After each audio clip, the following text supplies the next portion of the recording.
ॐ सहनाववतु सहनौ भुनक्तु सह वीर्यं करवावहै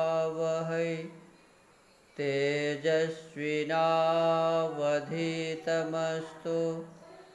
मा विद्विषावहै।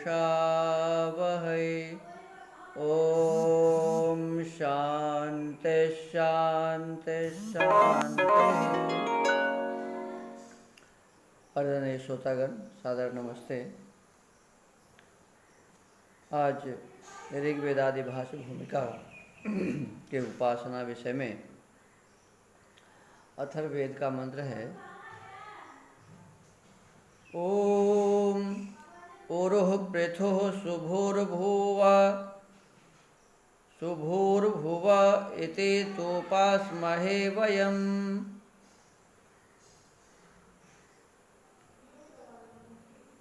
सर्वशक्तिमान अतीव विस्तृतो व्यापकः सुष्ठुतया सर्वेषु पदार्थेषु भवतीति शुभोः अंतरिक्षवद वकाशरूपत्वाद् भुवः इति एवं ज्ञात्वा त्वां उपासमहे वयम्।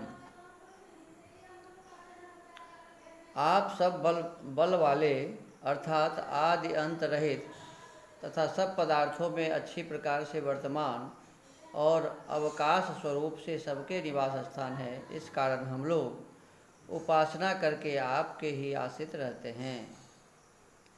संसार में जितने भी बलवान हैं तो सभी बलवानों का भी आश्रय स्थान वही आप परमेश्वर हैं, ऐसा इसमें कहा गया है। जिस आप प्रभु का कोई आदि अंत नहीं है, अर्थात प्रभु का कभी शुरुआत नहीं हुआ और कभी अंत भी नहीं है।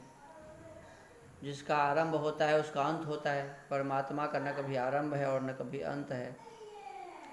तो कहते हैं आदि अंत से परमात्मा रहित है और सब पदार्थों में अच्छी प्रकार से वर्तमान है।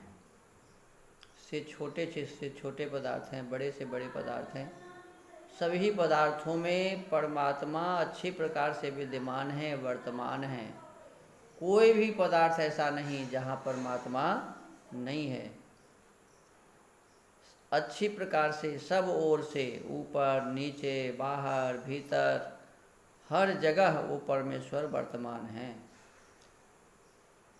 भुवः अवकाश स्वरूप से, भुवा कहते हैं अवकाश अर्थात खाली जगहों, अवकाश स्वरूप से सबके निवास स्थान है। और परमात्मा का ऐसा नहीं है कि परमात्मा कहीं भरा हुआ है और जगह नहीं है। जैसे किसी घर में हम सामान रख देते हैं तो जहाँ सामान रखा हुआ है वो तो भरा हुआ है। यदि पूरा घर में सामान रखा हुआ है तो फिर उसमें और हम कुछ नहीं रख सकते। लेकिन परमेश्वर के लिए ऐसी बात नहीं है। कहते हैं परमेश्वर पूरा खाली ही खाली है और इसलिए हम सबका निवास स्थान है। संपूर्ण संसार में जितने भी पदार्थ हैं सबका निवास स्थान वही परमेश्वर है, वही परमात्मा है। ओ सूर्य हो, चंद्र हो, अनेक आकाश में जितने पिंड हैं सभी के निवास स्थान वही परमेश्वर है। तो सब परमेश्वर में निवास करता है। इस कारण हम लोग उपासना करके उसी परमेश्वर के आश्रित रहते हैं। माने परम ब्रह्म परमेश्वर के आश्रय में ही हम रहते हैं। इस प्रकार की बातें इसमें कही गई। आगे का मंत्र है ओम प्रथोवरो व्यचोलोक इति तोपास्महे वयम्। बहुनामसु उरुरिति प्रत्यक्षमस्ति। निघंटु अध्याय 3 खंड 1 में कहा है प्रथः सर्व जगत प्रसारकः वरः श्रेष्ठः व्यचः विविधतया सर्वं जगत् जानातीति लोकः लोक्यते सर्वैर्जनैर्लोकयति सर्वान् वा इति त्वो वयमिदृक् स्वरूपं सर्वज्ञं त्वामुपास्महे। हे परमात्मन प्रथो बरो, आप सब जगत में प्रसिद्ध और उत्तम हैं। माने परमात्मा अप्रसिद्ध नहीं है, वो सब जगत में है, विद्यमान है, प्रसिद्ध है और सबसे उत्तम भी है। परमात्मा से अच्छा और कुछ भी नहीं है, परमात्मा के जैसा भी नहीं है, परमात्मा से अच्छा भी नहीं है। जैसा ही नहीं है तो फिर अच्छा होने का प्रश्न ही नहीं। व्यचः अर्थात सब प्रकार से इस जगत का धारण कर रहा है, वही परमेश्वर सबको धारण किए हुए हैं अपने सामर्थ्य से, और पालन भी वही करता है। वही परमेश्वर इस संसार को धारण भी किया हुआ है, वही सबका पालन कर रहा है।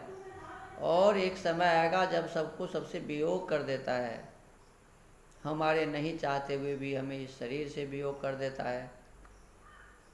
इस संसार के समय पूरा हो जाने के पश्चात इसको प्रलय में बदल देता है। तो कहते हैं पालन और वियोग करने वाला तथा सब विद्वानों के देखने। परमेश्वर को कौन देख सकता है? जो विद्या से युक्त है वही परमेश्वर को देखता है। तो जो सब विद्वानों को देखने अर्थात जानने के योग्य है, वह परमेश्वर सब विद्वानों को जानने के योग्य है। विद्या जिसके पास है वही परमेश्वर को जान सकता है, जिसे विद्या नहीं है वो परमेश्वर को नहीं जान सकता। तो कहते हैं सब विद्वानों के देखने के योग्य है और जानने के योग्य है। कहते हैं हे परमेश्वर, आप सब विद्वानों को देखने अर्थात जानने के योग्य केवल आप ही हैं, दूसरा कोई नहीं। वही परम ब्रह्म परमेश्वर केवल एक ऐसा है जो हम सबों के देखने और जानने के योग्य है। उसी की हमें उपासना करनी है, अन्य की उपासना नहीं करनी है। दूसरा हमारे लिए जानने योग्य नहीं है। तो इस विषय वस्तु को हमें विशेष रूप से ध्यान रखना चाहिए। उस परमेश्वर के इस संसार में वह सब जगह रहता है, वह सब में विद्यमान है, कोई भी जगह उनसे खाली नहीं है। और इतना होते हुए भी वो बिल्कुल खाली ही है, उसमें सारे संसार बस जाते हैं, बसते हैं, बसे हुए हैं। और वह परमेश्वर प्रसिद्ध है, उत्तम है, सब प्रकार से जगत को धारण किया हुआ है, सब जगत के जीवों का पालन भी करता है और सब विद्वानों के देखने के योग्य है और जानने के योग्य है। तो इस प्रकार से आज के सत्संग को यहीं विराम दिया जाता है। सबको नमस्ते, सबको धन्यवाद। ओम।